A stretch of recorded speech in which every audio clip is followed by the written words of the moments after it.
तो हेलो प्यारे बच्चों, कैसे हैं आप सब। मुझे पूरी उम्मीद है कि आप लोग अच्छे से फिज़िक्स पढ़ रहे होंगे। तो आज हम लोग अपने जो लेक्चर 2 में जो चीज़ कवर करने वाले हैं वो है बेसिक मैथमेटिक्स। अब ये सिर्फ नाम से बेसिक मैथमेटिक्स है, मतलब आप ध्यान रखना इसके अंदर काफ़ी सारे मैथ्स के कंसेप्ट आपके इसके अंदर आएंगे। सबसे इम्पॉर्टेंट वाला कंसेप्ट फिलहाल मैं आपको पहला करा रही हूँ, उसे कहते हैं डिफरेंशिएशन। ठीक है। आपको ये देखो, ध्यान रखना ये मैथ्स में भी होता है, फिजिक्स में भी होता है। अभी हम लोग जो इसको समझेंगे अच्छे से, तो दोनों के पॉइंट ऑफ व्यू से ही समझेंगे और आपके लिए ये बहुत ज़रूरी है, तो इसको ध्यान से समझना। देखो, डिफरेंशिएशन है क्या। सबसे पहले मन में ये आता है कि डिफरेंशिएशन है क्या। तो डिफरेंशिएशन एक फंडामेंटल कंसेप्ट होता है कैलकुलस के अंदर। अब कैलकुलस क्या होता है, कैलकुलस के अंदर इंटीग्रेशन भी आता है, डिफरेंशिएशन भी आता है और इनकी एप्लीकेशंस भी आती है आपकी। ठीक है। और कई बार इसके अंदर डिफरेंशियल इक्वेशन भी आता है जो कि आप मैथ्स में पढ़ते हो। तो ध्यान रखना कैलकुलस के अंदर होता है, ये एक फंडामेंटल कंसेप्ट होता है जो कि डील करता है किस चीज़ से, rate at which a quantity change, किस रेट से कोई क्वांटिटी चेंज हो रही है। सबसे अच्छा एग्जांपल एक है, मैं आपको इसको बताऊं। तो अगर मैं आपको बोलूं कि आप ना अभी फ़िलहाल ए पोजीशन पे हो, ठीक है। कुछ टाइम बाद आप गए, कुछ टाइम बाद आप आ गए बी पोजीशन पे, ठीक है। और आप मान लो ए से बी पे जाने में आपको कुछ टी टाइम लगा। तो ए पोजीशन से बी पोजीशन पे गए, आप टाइम के साथ आपकी पोजीशन के अंदर चेंज आया। यानी कि आप अगर अगर हम इसको समझें तो देखो, डेरिवेटिव को डिनोट कैसे करते हैं, इस तरीके से करते हैं। ठीक है। इसके ऊपर आती है वो क्वांटिटी जिसके अंदर चेंज आ रहा होता है, जिस भी क्वांटिटी के अंदर चेंज आ रहा है। नीचे आती है वो क्वांटिटी जिसकी वजह से चेंज आ रहा है। जैसे कि हमारे हमने बोला कि आप ए पॉइंट से बी पॉइंट तक गए, ठीक है, और टी टाइम में पहुंचे। तो आप ध्यान से समझना, ए पॉइंट से बी पॉइंट गए, आपकी पोजीशन में चेंज आ रहा है। पोजीशन को हम एक्स से दिखा सकते हैं। ठीक है, आपकी पोजीशन के अंदर चेंज आ रहा है, किसके रिस्पेक्ट में, किसके रिस्पेक्ट में आ रहा है, टाइम के रिस्पेक्ट में आ रहा है। तो हम इसको इस तरीके से रखते हैं, डी एक्स अपॉन में डी टी। ये हमारा फिजिक्स में तो काफ़ी यूज़ होने वाली चीज़ है और इवन मैथ्स में भी आप लोग पढ़ते ही हो, तो ये दोनों का कॉमन चीज़ है। ठीक है। और आप क्या बोल सकते हो, मान लो मैंने आपको एक सर्कल दिया है, मैंने आपको एक सर्कल बताया है, ठीक है। मैंने आपको बोला कि जो इसका रेडियस है, चलो इसके रेडियस को इंक्रीज करते हैं। मान लो इसका रेडियस पहले था 5 सेंटीमीटर। मैंने बोला चलो इसके रेडियस को इंक्रीज करते हैं। अब मुझे आप सोच के बताओ कि क्या इसके रेडियस को इंक्रीज करने से क्या इसके एरिया में चेंज आएगा। और दूसरा मैं एक और केस देती हूँ आपको कि मैंने इसके रेडियस को बोला कि चलो इसके रेडियस को डिक्रीज करते हैं, 5 था, कम करते हैं इसके रेडियस को। तो क्या अब इसके एरिया में कोई ना कोई चेंज आएगा। तो आप बोलोगे बिल्कुल, बिल्कुल चेंज आएगा। अगर रेडियस अगर बढ़ेगा तो कहीं ना कहीं एरिया में भी चेंज आएगा, एरिया की वैल्यू भी बढ़ेगी, क्योंकि सर्कल का एरिया क्या होता है, पाई आर स्क्वायर होता है। तो आर की वैल्यू अगर इंक्रीज हुई तो एरिया के अंदर भी चेंज आया, यानी कि एरिया क्या हुआ, इंक्रीज करा। बिल्कुल सेम, अगर आपने रेडियस की वैल्यू को कम करा तो एरिया भी क्या हो जाएगा, कम हो जाएगा। ठीक है, डिक्रीज करेगा, यहाँ आपका एरिया डिक्रीज करेगा, यहाँ पर आपका एरिया क्या करेगा, इंक्रीज करेगा। तो इस तरीके से हम इसको समझते हैं। बहुत अच्छे से आप इसकी एप्लीकेशन पढ़ोगे पर क्लास 12th में पढ़ोगे, अगर आपने मैथ सॉल्व करी है तो। अदरवाइज आप उतना बेसिक याद रखो कि किसी भी क्वांटिटी के अंदर चेंज आता है, किसकी वजह से, टाइम की वजह से। ठीक है, अभी मैंने सर्कल इन सब की बात करी, अब मैं फिजिक्स की बात करती हूँ। अब मुझे बताओ कि क्या आपको वेलोसिटी का फॉर्मूला पता है। क्या आपको वेलोसिटी पता है कैसे फाइंड करते हैं। तो आप बताओगे वेलोसिटी बिल्कुल फाइंड करते हैं हम लोग। कैसे फाइंड करते हैं, चेंज इन डिस्प्लेसमेंट, या फिर डिस्प्लेसमेंट अपॉन में टाइम, या फिर चेंज इन टाइम। ठीक है। चेंज क्यों लिख रही हूँ मैं, आपको पता है कि आपकी इनिशियल और फाइनल पोजीशन मैटर करती है, इसलिए चेंज लिखा है मैंने डिस्प्लेसमेंट में। तो वैसे अगर आपको पढ़ा होगा अपने छोटी क्लास में, तो वेलोसिटी होता है डिस्प्लेसमेंट अपॉन में टाइम। यहाँ चेंज क्यों लगा रहे हैं, क्योंकि इनिशियल फाइनल पोजीशन डिफरेंट हो सकती है, सेम हो सकती है, कुछ भी हो सकता है। तो इस तरीके से लिखते हैं। अब चेंज का मतलब क्या है, अगर आप डिस्प्लेसमेंट में, आप मान लो कि आपकी पहली पोजीशन x1 थी और जो सेकंड पोजीशन है वो x2 थी। मान लो x1 पे टाइम t1 था, x2 पे टाइम t2 था। तो अगर वेलोसिटी का फॉर्मूला लिखोगे तो लिखोगे ना x2 माइनस x1, और टाइम का चेंज बताओगे तो t2 माइनस t1 लिखोगे। इसी चीज़ को हम लिखते हैं डेल्टा x अपॉन में डेल्टा टी। और जब इसी चेंज को बहुत छोटा, इसी में से बहुत छोटा सा चेंज दिखाना होता है, तो उसको लिखते हैं डी एक्स अपॉन में डी टी। बस इसीलिए ये डेरिवेटिव का यूज़ होता है। यानी कि वेलोसिटी, आप ध्यान रखना, ये तुम्हारे लिए बहुत ज़रूरी चीज़ है कि जो वेलोसिटी है उसको आप निकालने को कभी कभी बोलते हैं हमें, तो हम क्या करते हैं, हम उसके लिए पोजीशन का डेरिवेटिव करते हैं with respect to time. Physics में mostly with respect to time करना पड़ता है आपको, क्योंकि टाइम के साथ ही कहीं ना कहीं हमारी पोजीशन के अंदर चेंज आता है, या फिर किसी भी चीज़ के अंदर चेंज आता है तो वो टाइम के साथ ही आता है। तो ये आप याद रखना, ठीक है। वेलोसिटी को आप डी एक्स अपॉन में डी टी भी लिख सकते हो, यानी कि पोजीशन का डेरिवेटिव करा तो आपको वेलोसिटी मिलेगा। अभी आप क्वेश्चन करोगे तो आपको बहुत अच्छे से क्लियर होगी, ये चीज़ों को आगे क्लियर हो जाएगी अगर आपको थोड़ी दिक्कत आ रही है तो। अगला ये बताओ मुझे कि क्या आपको एक्सेलरेशन का फॉर्मूला पता है? आप कहोगे हाँ हमने क्लास नाइन्थ में पढ़ा है, वी माइनस यू अपॉन में टी होता है। बेटा वी क्या होता है? वी आप बताओगे ना, वी होता है फाइनल वेलोसिटी, और यू क्या होता है? आपकी इनिशियल वेलोसिटी। ठीक है, ये तो आपने पढ़ा ही है, बिल्कुल पढ़ा है आपने, छोटी क्लास में पढ़ा होगा। एक्सेलरेशन को हम कह रहे हैं velocity, final velocity minus initial करो तो एक्सेलरेशन मिलता है। अब ये final velocity minus initial velocity है, तो हम कहीं ना कहीं इसको भी कह सकते हैं ना कि हमारा चेंज इन वेलोसिटी है, ये भी चेंज इन वेलोसिटी बोल सकते हो आप इसको। और ऑब्वियस सी बात है, अगर आप इनिशियल फाइनल वेलोसिटी में भी हो सकता है टाइम डिफरेंट हो आपका, तो अपॉन में चेंज इन टाइम भी हो सकता है। या फिर आप इसको ऐसे लिख सकते हो, डेल्टा वी अपॉन में डेल्टा टी। मैंने आपको बताया डेल्टा कभी भी, ये ट्रायंगल जैसा जो दिख रहा है आपको, उसको डेल्टा कहते हैं। इस डेल्टा का यूज़ होता है चेंज दिखाने के लिए। और अगर ये चेंज बहुत छोटा सा है तो हम लिख सकते हैं ना डी वी अपॉन में डी टी, यानी कि वेलोसिटी का डेरिवेटिव करेंगे हमें क्या मिल जाएगा? एक्सेलरेशन। ये दो चीज़ें तो बहुत अच्छे से याद रखना है, एक ये और एक acceleration is equal to D V upon में डी। काफ़ी सारे क्वेश्चन जो होंगे आपके स्टार्टिंग के, वो इसी से हो जाएंगे, ठीक है। मतलब फिजिक्स के जो क्वेश्चन होंगे वो इसी से होंगे, ठीक है। अभी आपने थोड़ा थोड़ा ये फिजिक्स का एरिया पढ़ा, तो आप इसको समझोगे कि हम लोग किस तरीके से मेन मैथ्स में इस चीज़ को करते हैं, किस तरीके से हम लोग मैथ्स में इस चीज़ को अप्लाई करते हैं, ठीक है। तो हम लोग अब मेन जो चीज़ पे आएंगे वो है हमारा मैथ्स वाली चीज़ पे। तो मैं आपको बिल्कुल ज़ीरो से इस चीज़ को बताती हूँ।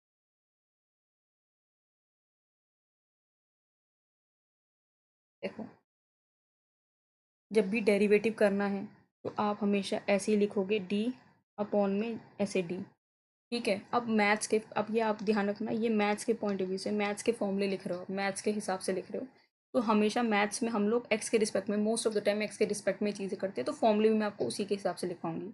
तो ये फर्स्ट है आपका, अगर डेरिवेटिव किसी भी कांस्टेंट का करना है, ठीक है, अगर आपने कभी भी डेरिवेटिव करा किसी कांस्टेंट का विद रिस्पेक्ट टू एक्स, तो वो हमेशा ज़ीरो होता है, आपको याद रखना है। कांस्टेंट का मतलब जैसे आपको डेरिवेटिव बोल दिया कि डेरिवेटिव करो 5 का, ज़ीरो हो जाएगा, 10 का ज़ीरो, 6 का ज़ीरो। तो ध्यान रखना कोई भी कांस्टेंट नंबर है, कांस्टेंट नंबर जिसमें एक्स नहीं है, उसका डेरिवेटिव क्या हो जाता है? ज़ीरो। इसके बाद आपका डेरिवेटिव जब भी आपको करना है, मान लो एक्स का करना है एक्स के ही रिस्पेक्ट में, तो वो हो जाता है हमेशा 1। पर आप ध्यान रखना, अगर डेरिवेटिव तुम्हें करना है 2x का, तो x का तो x के रिस्पेक्ट में 1 हो जाता है, पर इसका आंसर 2 आएगा, ध्यान रखना। या 5x का 5, 10x का 10, ठीक है। डिटेल तो खैर आप बाद में समझते हो, मेन चीज़ आप अभी फॉर्मूले में याद रखना, इस तरीके से होता है, ठीक है। तो ये दोनों एक ही फॉर्मूला है। अगला, अगले वाले में आपके पास है, अगर आपने डेरिवेटिव करा एक्स की पावर एन का, एक्स की पावर एन का मतलब पावर 2 हो सकती है, 3 हो सकती है, 4 हो सकती है, जितनी भी हो सकती है पावर, ठीक है। तो ये हो जाएगा N X N minus one, ठीक है। एग्जाम्पल देखो, अगर तुम्हें डेरिवेटिव करने को बोला है एक्स की पावर 5 का, तो आप ध्यान रखना इस फॉर्मूले के हिसाब से क्या है कि जो पावर होती है ना यहाँ पर, पावर वो आगे आ जाती है, यानी कि जो पावर यहाँ 5 है वो आगे जाएगा 5x, पावर जो है जो थी एग्जिस्टिंग उसमें से -1 हो जाएगा, यानी कि 5 - 1, 5x की पावर 4, इस तरीके से। चलो एक और, अगर आपको सेम ये डेरिवेटिव करना है 10x 6 का, अब इसको देखो, इसका डेरिवेटिव करना है, तो सेम 10 एज इट इज़ रहेगा, ध्यान रखना, क्योंकि ये कांस्टेंट नंबर था, ये एज इट इज़ रहेगा, 6 आगे आ जाएगा, यानी कि इंटू 6 हो जाएगा। x की पावर जो एग्जिस्टिंग पावर थी उसमें -1, यानी 6 - 1, यानी कि इसको इंटू कर दो 60, x की पावर 5, इस तरीके से। तो ये बहुत यूज़ होने वाला फॉर्मूला है, ध्यान रखना है इसका, ठीक है। Fifth, d/dx of sine x, तो वो हो जाता है cos x. d/dx of cos x जो कि हो जाता है माइनस का sine x, d/dx of ten x जो कि हो जाता है सीकेंड स्क्वायर एक्स, को हटा देते हैं। ठीक है, इसके बाद D by D X of log x भी लिख ही लो, वो होता है 1 में एक्स। ठीक है, इसके बाद है D by D X of E की पावर एक्स, एक्सपोनेंशियल फंक्शन, वो हो जाता है ई की power X as it is. ठीक है, एक आध और भी हैं, अगर आपको डी बाई डी एक्स करना है 1 में एक्स का, तो वो डायरेक्ट ही याद रखना, -1 में एक्स स्क्वायर हो जाएगा। काफ़ी सारे फॉर्मूले तो बहुत हैं, लिखोगे बहुत सारे हैं। ठीक है, आपको ध्यान रखना है कि आपको फिजिक्स के हिसाब से पढ़ना है, तो उसके हिसाब से इतना ही बहुत है। ठीक है, इतने काफ़ी हैं। अब आपको क्वेश्चन समझना है, क्वेश्चन कैसे करने हैं। ठीक है, जैसे डी बाई डी एक्स निकालना है आपको, मैंने एक एक करके तो बता दिया, पावर वाला तो बता ही दिया। जैसे आपको बोल रहे हैं डी बाई डी एक्स निकालो साइन एक्स प्लस एक्स की पावर 5 का। ठीक है, तो आप देखो, दो फंक्शन है ना, एक ये है और एक ये है, दोनों का ही डेरिवेटिव करना पड़ेगा। आपकी मर्जी, आप डायरेक्ट कर दो, आपकी मर्जी कि आप स्टेप वाइज लिखो, जैसे कि D by D X of sine x, ऐसे लिखो sine x plus D by D X of X की पावर 5। और अब अगले स्टेप में इसका डेरिवेटिव कर दो, या फिर आप डायरेक्ट यहाँ से सीधा डेरिवेटिव भी कर सकते थे। तो साइन एक्स का हो जाएगा कॉस एक्स, बीच में प्लस इसका पावर वाले का तो मैंने आपको बताया था 5, एक्स की पावर 5 - 1 4। बस ये आंसर है। इस तरीके से डेरिवेटिव करना है। देखो, डेरिवेटिव का बेस है फॉर्मूलाज। अगर आपको फॉर्मूला याद नहीं है तो आपको बहुत दिक्कत आएगी, फॉर्मूला याद है तो कोई दिक्कत नहीं है। ठीक है, ये पहला था। चलो एक और करो। आपको डेरिवेटिव निकालना है एक्स की पावर 5 -2x प्लस 3 इसका। ठीक है, तो अब एक एक करके करो। एक्स की पावर 5 का होगा 5, एक्स की पावर 4, मैंने आपको बताया 5 आगे आ जाएगा, एक्स 5 जो पावर थी 5 - 1 हो जाएगी, यानी 4 हो जाएगी। -2x, मैंने आपको बताया था 2x का 2 हो जाता है, तो -2x का -2 हो जाएगा। और ये क्या है 3, इसके साथ x नहीं है, ये एक कांस्टेंट है, कांस्टेंट का डेरिवेटिव हमेशा क्या होता है 0, यानी कि +0 लिख दो। अदरवाइज आपका आंसर क्या आ जाएगा 5x4 - 2। बस यहीं छोड़ दो, आपको सिंप्लीफिकेशन को बहुत ज़्यादा करने की ज़रूरत ही नहीं है। ठीक है, अगला वाला देखो। अब आपको अगर बोल दिया कि डेरिवेटिव करो sine x plus cos x का। ठीक है, तो डेरिवेटिव साइन एक्स का क्या होता है, आप देखो साइन एक्स का क्या होता है कॉस एक्स, तो ये आ जाएगा कॉस एक्स प्लस कॉस का क्या होता है माइनस साइन एक्स, तो माइनस का साइन एक्स, इस तरीके से। ठीक है, और भी बहुत आप मतलब क्वेश्चन की कोई वो नहीं है, कमी नहीं है, बहुत क्वेश्चंस कर सकते हो, बहुत प्रैक्टिस कर सकते हो। आप ध्यान रखना, बस आप प्रैक्टिस करो, क्योंकि आपको अपना ये पोर्शन स्ट्रॉन्ग करना है। क्योंकि अगर ये स्ट्रॉन्ग होगा तो ही आप फिजिक्स में दिमाग लगा पाओगे। इस तरीके से है देखो। ठीक है, और भी बहुत से क्वेश्चन करवा सकती हूँ मैं। वैसे तो ऐसे बहुत से क्वेश्चन करवा सकती हूँ, पर मैं अब मेन क्वेश्चंस पे आती हूँ इसके। अब देखो, अगर आपको ऐसा क्वेश्चन दे दिया इन इन लोगों ने ऐसा क्वेश्चन दे दिया कि आपके पास ऐसे एक्स की पावर 5 एक्स की पावर 4 प्लस एक्स की power 3 plus x square plus x में एक्स स्क्वायर, इस तरीके से दे दिया। अब आप कैसे करोगे? अब आप ध्यान से देखो, इसका डेरिवेटिव निकालना है। अब ऐसे क्वेश्चन में क्या है, या आपके पास दो ऑप्शन है, या तो आप इस पर क्वेश्चन रूल लगाओ। क्वेश्चन रूल तो अभी आपको पता नहीं है, तो अगर नहीं पता तो देखो दूसरे तरीके से भी आप इसको कर सकते हो। कैसे? इसको हम पहले कहते हैं ऐसे D by D X as it is लिख देते हैं, और अब इनको देखो ऐसे लिख देते हैं, सेपरेट कर कर लिख देते हैं ऐसे।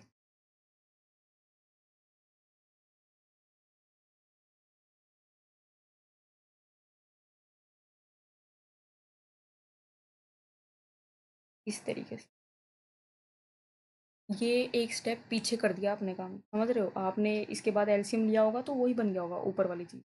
अब क्या करो, जो पे पावर आपको लग रहा है कट सकती है उसे काट दो। देखो, जैसे कि ये स्क्वायर से ये का कट, ये कैंसिल हो गया तो पावर 3 बचा, ये कैंसिल हो गया 2 बचा, एक्स बचा, ये पूरा 1 बन गया, और इससे ये कैंसिल हुआ तो एक्स की पावर 1 बचा नीचे। तो अब हम लिख सकते हैं D by D X of X की power 3 X power 2 plus X plus 1 plus 1 में एक्स। और अब डेरिवेटिव करना बहुत मुश्किल नहीं है, आप इसका डेरिवेटिव करो अब, क्योंकि आप देखोगे सारा पावर में आ गया। ध्यान से देखो, 1/x, 1/x भी लिख के दिया है मैंने आपको। ठीक है, अब आप इसका डेरिवेटिव करो और मुझे कमेंट में बताओ। कमेंट में बताओ इसका डेरिवेटिव, तो आपको भी पता चलेगा, मुझे भी पता चलेगा कि तुम्हें समझ में आ रहा है। ठीक है, तो इसका एक बार डेरिवेटिव करके मुझे कमेंट में बताओ। ठीक है, ऐसे देखो बहुत से क्वेश्चंस हैं जो हम लोग इसमें कवर कर सकते हैं, बहुत न्यूमरस क्वेश्चन है। पर मैं फिजिक्स के पॉइंट ऑफ व्यू से उतना ही कराऊंगी जितना मुझे लग रहा है कि फिजिक्स के लिए हमें उतने करने चाहिए, उतना कर लेते हैं हमें, क्योंकि टॉपिक्स पता होने चाहिए। अगली चीज़ जो इसमें तुम्हें पढ़नी है वो है product rule. Product rule, product rule कब लगता है? जब भी दो फंक्शन जो है ना, डेरिवेटिव करना है पर दो फंक्शन हमारा किस में है, मल्टीप्लिकेशन में। से दो फंक्शन है, उनको यू और वी मान लो। ठीक है, तो अगर डेरिवेटिव करना है तो देखो पहले u का डेरिवेटिव कर दो। डेरिवेटिव को ऐसे इस साइन से भी डिनोट करते हैं, ये डैश जो बना रखा है इसे भी डिनोट करते हैं। देखो u का डेरिवेटिव कर दिया v as it is, plus u as it is v का डेरिवेटिव। इस तरीके से इसी को कहते हैं हम लोग प्रोडक्ट रूल। ठीक है, इसी को कहते हैं हम लोग प्रोडक्ट रूल।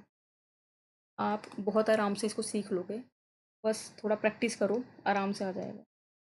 ठीक है, जैसे कि यहाँ पर दे रखा है साइन एक्स और ई की पावर एक्स, मान लो ये दे रखा है, दो फंक्शन है हमारे पास, ये वाला u है, ये वाला v है। u v लिख दो, फर्स्ट फंक्शन सेकंड फंक्शन लिख दो, आपकी मर्जी।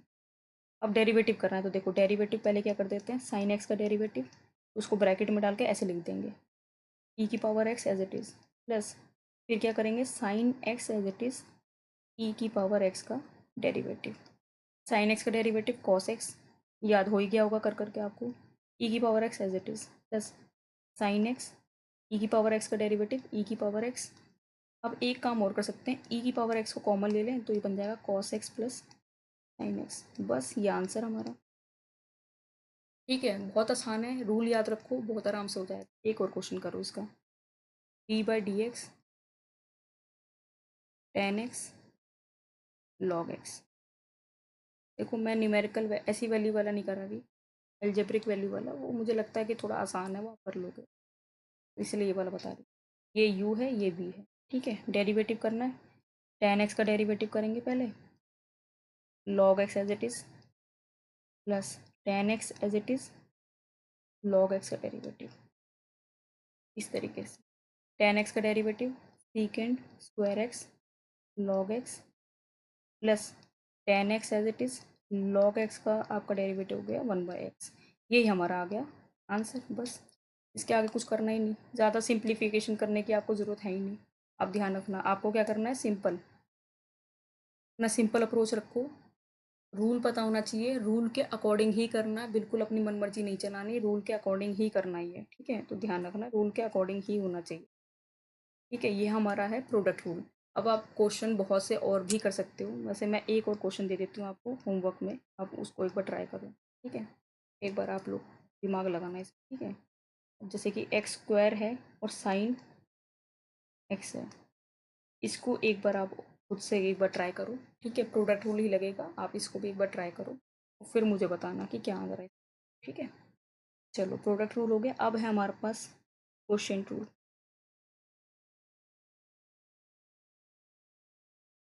नेक्स्ट है हमारे पास क्वेश्चन रूल। अब क्वेश्चन रूल कहाँ लगता है, क्वेश्चन रूल लगता है जब आपकी दो फंक्शंस डिवाइड में होते हैं, से इस तरीके से d/dx ऑफ d/dx, हाँ d/dx निकालना है हमें, मान लो साइन एक्स है और अपॉन में कॉस एक्स। ठीक है, इसका अगर हमें डेरिवेटिव निकालना तो ये हमारा क्वेश्चन रूल कहलाएगा। ठीक है, अब क्वेश्चन रूल होता क्या है, ये होता है d/dx ऑफ u अपॉन में v, ऐसे।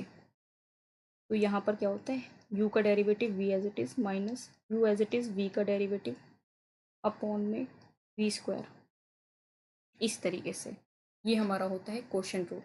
ठीक है, तो ये आपका u है, ये वाला, और इसको अलग पेन से लिख देती हूँ, ये वाली चीज़ आपकी u है और ये वाली चीज़ आपकी v है। ठीक है, ध्यान से करना, देखो ध्यान रखना, क्वेश्चन रूल में ऑर्डर बहुत मैटर करता है, मतलब जिस ऑर्डर में लिखा है उसी ऑर्डर में करना, ऑर्डर को बिल्कुल भी गड़बड़ मत करना, वरना आंसर आंसर आपका गलत आएगा। तो देखो पहले में क्या है, साइन एक्स का डेरिवेटिव करना है, तो साइन एक्स का derivative cos x as it is minus, तो माइनस आता है, फिर आ गया आपका sine x as it is cos x का डेरिवेटिव, और अपॉन में आ गया आपका कॉस एक्स का होल स्क्वायर, या फिर लिख दे कॉस स्क्वायर एक्स। ठीक है, साइन एक्स का डेरिवेटिव क्या होता है, कॉस एक्स होता है, ठीक है। और इनटू में कॉस एक्स ही है, minus sine x, cos x का डेरिवेटिव माइनस का साइन एक्स, और अपॉन में कॉस स्क्वायर एक्स। ये हो गया cos square x minus minus plus sine square x upon में कॉस स्क्वायर एक्स। बेटा cos square x plus sine square x 1 होता है, ये तुमने बचपन में आइडेंटिटी पढ़ी है। अपॉन में कॉस स्क्वायर एक्स, और देखो 1 अपॉन में कॉस होता है सीकेंड स्क्वायर एक्स, ठीक है। ये हमारा आ गया आंसर। एक बात बताओ, sine by cos, sine by cos होता क्या है, आपको पता है ना। साइन बाय कॉस का मतलब क्या हो गया, टेन। कहीं ना कहीं आप टेन का डेरिवेटिव निकाल रहे थे, और टेन का डेरिवेटिव मैंने आपको वैसे ही भी ऊपर बताया, एक बार आप थोड़ा सा ऊपर जाओ, आराम से देखो। टेन का डेरिवेटिव क्या होता है, सीकेंड स्क्वायर एक्स है, ठीक है। सीकेंड स्क्वायर एक्स है, और अब तुमने भी जब यहाँ पर सॉल्व करा और आंसर भी यही आया, यानी कि बिल्कुल सही है, मतलब पहचान है, सही है, आपने सही करा है, ठीक है। इस तरीके से ही करना है। अब ये वाला आप खुद करना, कॉस एक्स अपॉन में साइन एक्स, ठीक है। एक बार ये करके मुझे आप बताना खुद से एक बार, ठीक है। क्वेश्चन टूल भी बहुत आराम से हो जाएगा, बस आप यहाँ पर ध्यान रखना, क्या ध्यान रखना आपको, ऑर्डर, ठीक है। एक और क्वेश्चन मैं आपको करवा देती हूँ। आपको डी बाई डी एक्स निकालना है, एक्स स्क्वायर अपॉन में ई एक्स का, ठीक है। इसको ढंग से लिख देती हूँ, एक्स स्क्वायर अपॉन में ई एक्स है, ठीक है। यहाँ पर आइडेंटिफाई करो, यू ये रहा, वी ये रहा, ठीक है। क्वेश्चन रूल क्या है याद रखना, क्वेश्चन रूल में क्या होता है, पहले यू का मैं यहाँ पे लिख देती हूँ मैं। क्वेश्चन रूल क्या था हमारा,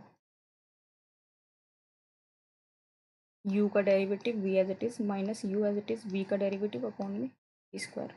चलो अब इसी के अकॉर्डिंग करना, यू का डेरिवेटिव यानी एक्स स्क्वायर का derivative e x as it is minus x square as it is E x का डेरिवेटिव, और अपॉन में आ गया आपका ई एक्स का स्क्वायर। अब इसको ई स्क्वायर एक्स में लिख सकते हैं, इसको ऐसे ही रहने देना। एक्स स्क्वायर का डेरिवेटिव अभी आपको सिखाया, पावर वाला है, पावर आगे जाएगी यानी two X, two minus one यानी one, E x as it is minus x square as it is E x का तो ई एक्स ही होता है, अपॉन में ई एक्स का होल स्क्वायर। थोड़ा और क्या कर सकते हो आप, देखो यहाँ से एक्स कॉमन आ रहा है, ई एक्स कॉमन आ रहा है, एक्स और ई एक्स कॉमन आ रहा है, यहाँ बच गया two minus minus x upon में ई एक्स का होल स्क्वायर। बस यहीं छोड़ दो आंसर, आपको डेरिवेटिव करना है, सिंप्लीफिकेशन तो आपके ऊपर है, आपको करना है नहीं करना आपकी मर्जी, ठीक है। नेक्स्ट एक और रूल रहता है इसमें, ध्यान रखना, उसे कहते हैं हम लोग चेन रूल।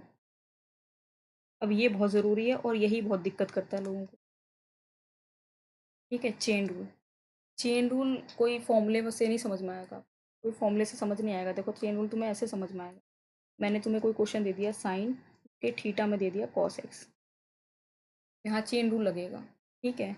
मैंने ई की पावर में दे दिया आपको लॉग एक्स, ऐसा क्वेश्चन दिया, ठीक है। मैंने आपको क्वेश्चन दिया ई की पावर में है लॉग एक्स, इन दोनों को ध्यान से देखो, थोड़ा सा आपको वियर्ड लगेगा, आप कहोगे मैंने तो हमेशा साइन को एक्स में देखा है मोस्टली। चलो अब तुमने 10th क्लास पास करी है, ए भी देख लिया होगा यहाँ पर। ये क्या है, साइन के अंदर एक ट्रिग्नोमेट्रिक फंक्शन, और ये ई एक्स था, इसमें एक्स की जगह लॉग एक्स। ध्यान रखना जब भी एक्स की जगह कोई दूसरा फंक्शन आ जाएगा वहीं आपका चेन रूल लगेगा, ठीक है। अब ये साइन के थीटा के अंदर है कॉस एक्स, ठीक है। आप इसको कैसे सॉल्व करोगे, आपको इसी का डेरिवेटिव निकालना है ऐसे, और इसका भी डेरिवेटिव निकालना है इस तरीके से। चलो पहले इस वाले को करते हैं। तुम्हें बिल्कुल इसको उसी अप्रोच से करना है जैसे तुम साइन एक्स करते हो, बिल्कुल उसी अप्रोच से आप लोग करना है इसको, ठीक है। तो साइन एक्स का डेरिवेटिव करते हैं तो वो कॉस एक्स होता है, बिल्कुल वैसे ही करना। तो जब तुमने इसका डेरिवेटिव करा तो आप लिखोगे कॉस, और बस जो एक्स की जगह है उसको लिख दो कॉस एक्स। अब देखो ध्यान से, ये एक्स की जगह पर था, एक्स तो नहीं था, क्योंकि एक्स का एक्स के रिस्पेक्ट में वन हो जाता है तो आप आगे नहीं करते हो। तो यहाँ पर डी बाई डी एक्स अभी किसका रहेगा, ध्यान से समझना, कॉस एक्स का। ये चीज़ याद रखना, जैसे साइन एक्स था तो इसका कॉस एक्स लिख देते हैं, और एक्स इसके आगे नहीं करते, ऐसे D by D X of x लिखते नहीं है, क्योंकि D by D X of x जो होता है वो वन होता है, इसलिए यहीं पर ख़त्म हो जाता है। पर अगर एक्स की जगह कोई भी दूसरा फंक्शन है, चाहे वो कोई भी फंक्शन हो, आपको उसका भी डेरिवेटिव करना पड़ता है, इसीलिए इसको कहते हैं चेन रूल। चेन रूल का मतलब क्या है, कि पहले बाहर वाले फंक्शन का डेरिवेटिव, फिर उसके अंदर जो फंक्शन है उसका भी डेरिवेटिव। ठीक है, तो कॉस, साइन का हमने करा तो कॉस और एक्स की जगह जो था वो लिख दिया। अब क्योंकि एक्स की जगह कॉस है तो उसका भी डेरिवेटिव करना पड़ेगा, तो ये हो गया कॉस, कॉस एक्स, और कॉस का डेरिवेटिव क्या होता है, माइनस साइन एक्स। बस ये आंसर हो गया। आगे आप सिंप्लीफाई कुछ मत करना, कुछ भी नहीं करना, बिल्कुल यहीं पे छोड़ देना इसको।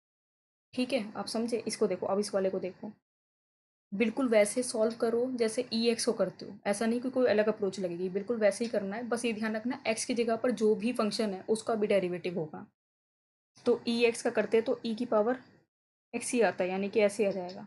पर नेक्स्ट स्टेप इसी के साथ में डी बाई डी एक्स किसका करना पड़ेगा हमें, लॉग एक्स का, क्योंकि एक्स तो नहीं था, लॉग एक्स है उसकी जगह पर, तो उसका भी करना पड़ेगा डेरिवेटिव। तो ई लॉग एक्स, और लॉग एक्स का होता है 1/x। बस ये आंसर है, खत्म। ये आपका आंसर आ रहा है।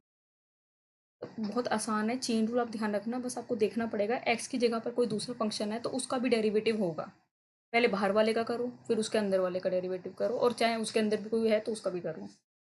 इस तरीके से देखो। अब एक और क्वेश्चन आपको देती हूँ मैं, D by D X of cos tan x square, ये आ जाएगा तो सब आ जाएगा। ध्यान से आइडेंटिफाई करो कौन कौन से फंक्शन यहाँ पर दिखेंगे। सबसे बाहर वाला फंक्शन कॉस है, इसके बाद है टेन, उसके बाद एक और फंक्शन है यहाँ पर एक्स स्क्वायर। अगर ये एक्स होता तो सेकंड तक ही खत्म हो जाता है, पर ये एक्स स्क्वायर है तो तीन, तीन मतलब तीन का डेरिवेटिव करना पड़ेगा। अब देखो कैसे करते हैं। कॉस का करेंगे डेरिवेटिव तो वही नॉर्मल एक्स समझ के करोगे, तो माइनस का साइन, ये एज इट इज़। ठीक है, ये एज इट इज़ लिखना, वरना तुम्हारे गलती होगा, बिल्कुल ध्यान रखना। कॉस था, कॉस का कर दिया माइनस साइन ये। ठीक है, टेन एक्स स्क्वायर। अब किसका डेरिवेटिव नहीं हुआ, कॉस के थीटा का डेरिवेटिव नहीं हुआ, तो आप लिखोगे ना टेन एक्स स्क्वायर हमारा रह गया। ठीक है, अब अगले स्टेप पे जाओ। अगले स्टेप में वापस इसको एज इट इज़ लिख दो। अगर अब डी बाई डी एक्स किसका करना है, टेन का करना है। टेन का डेरिवेटिव आपको पता ही है क्या होता है, सीकेंड square x square. Secant square x होता है तो एक्स की जगह एक्स स्क्वायर है तो वैसे लिख दिया। अब किसका एक डेरिवेटिव और रह गया, एक्स स्क्वायर का।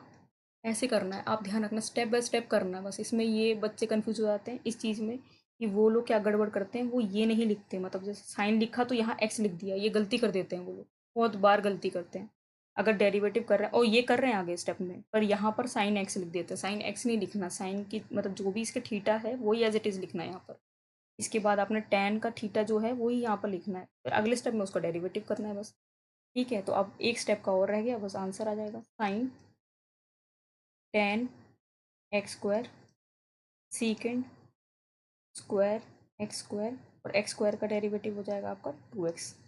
ये आ गया आपका आंसर, बस खत्म। मतलब बहुत आसान चीज़ है, बस तुम्हें तो थोड़ी सी प्रैक्टिस की ज़रूरत है। प्रैक्टिस करो, बार बार देखो इसको, तो कंसेप्ट अगर आपको अच्छे से दिमाग में बैठ गया और आपने क्वेश्चन प्रैक्टिस करे तो उसमें कोई दिक्कत वाली बात लग नहीं रही मुझे। ठीक है, एक और क्वेश्चन करो इसका, D by D x cos x square, इसका करो। ठीक है, D by D X of cos x square. अब देखो कैसे करेंगे। डेरिवेटिव करना है, यहाँ पर फंक्शन पहले देख लो, फंक्शन कौन कौन से है। तो एक कॉस है और दूसरा एक्स स्क्वायर है, दो ही फंक्शन है। मतलब ध्यान रखना, फर्स्ट फंक्शन सेकंड फंक्शन, मतलब कोई रूल नहीं लगाना है यहाँ पर, सिंपल चेन रूल से काम करना है। करना क्या है, कॉस है, कॉस का डेरिवेटिव करो, माइनस का साइन, जो एक्स की जगह है उसको एज इट इज लिख दो, बस अगले स्टेप में उसका डेरिवेटिव कर देना। ये तो ये माइनस साइन एक्स स्क्वायर का डेरिवेटिव होगा 2x। अब देखो ये 2x यहाँ पर नहीं लिखा जाता, वो आगे लिखेंगे, minus 2x sine x square. ये है सही तरीका, क्योंकि साइन के आगे ऐसे लिख देंगे ना तो ये लगेगा उसका थीटा का पार्ट है, जबकि ऐसा कुछ नहीं है। तो ये आपका आपका आंसर। ठीक है, अ, अब देखो आप लोग, मैंने आपको सारे कंसेप्ट बता दिए डेरिवेटिव के, जो बेसिक कंसेप्ट हम लोगों को फिजिक्स के हिसाब से पता होने चाहिए। हम लोगों ने यहाँ पर डिस्कस कर लिया आराम से, चेन रूल भी डिस्कस कर लिया, प्रोडक्ट रूल भी कर लिया, अब हम लोगों ने क्वेश्चन रूल भी डिस्कस कर लिया। बस अब आप ध्यान रखना, आप इसको प्रैक्टिस करो अच्छे से। और अगर आपको ये हेल्पफुल लग रहा है तो प्लीज़ कमेंट में ज़रूर बताओ एक बार मुझे। ठीक है, और साथ साथ जो होमवर्क वाले क्वेश्चन मैंने दिए हैं वो आप डेफिनेटली करो ट्राई। ठीक है, तो चलो अब हम लोग मिलते हैं नेक्स्ट पार्ट में।